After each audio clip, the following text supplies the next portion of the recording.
Magandang umaga po sa bawat isa sa atin. Naririto na naman po ako para mag-share sa inyo ng aming ulam for today. So, ang ulam po natin ngayon ay magsasabaw po tayo ng isda. Ipiprituin po muna natin siya bago natin siya sasabawan. Simple lang po pero masustansya naman po siya. So guys, mag-start na po tayo. Lagay po tayo ng mantika.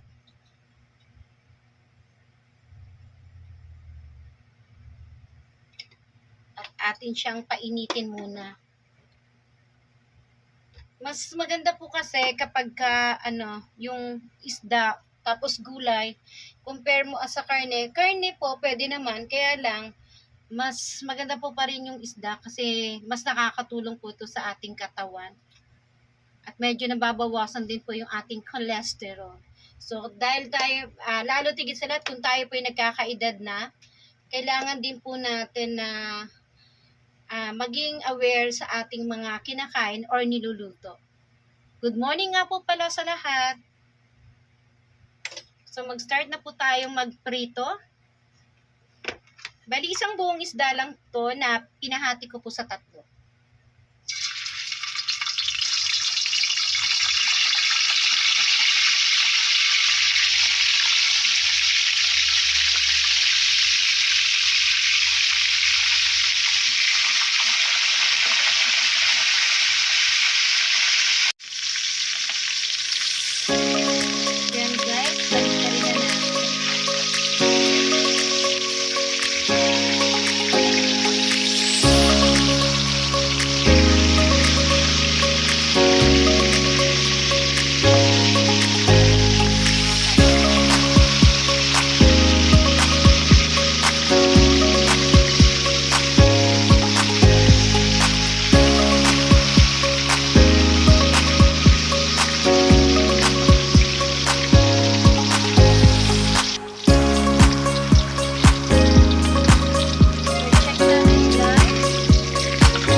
Meanwhile,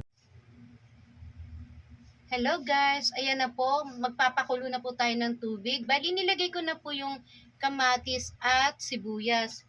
Lagyan din po natin siya ng konting toyo.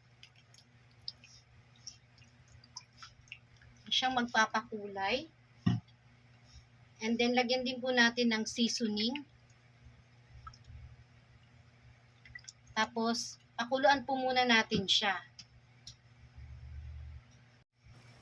So, ayan guys, nakikita nyo na kumukulo na siya. Ilalagay na po natin yung ating gulay na kalabasa. Paglagay po natin ang ating kalabasa, isabay na rin po natin yung ating isda para yung lasa ng isda ay sumama dun sa lasa ng kalabasa. Pakuluan lang po natin yan. Nasa lumambot po yung ating kalabasa.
Hello guys!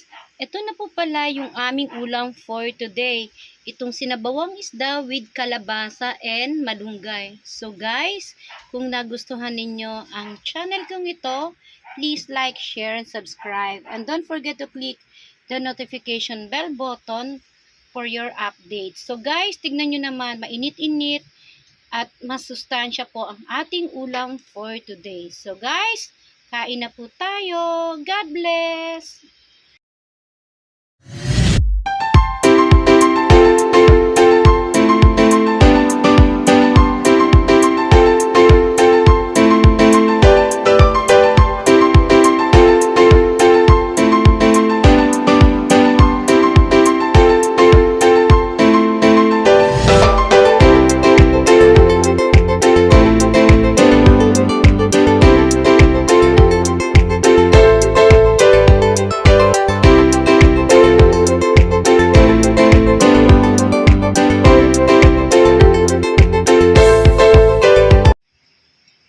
Ayan guys, kumakain na po yung anak ko. Siya po ang unang tumikim nung aking niluto. Anong masasabi mo, Joshua? Hop! Masarap! Magpapakain kayo marami. Salamat!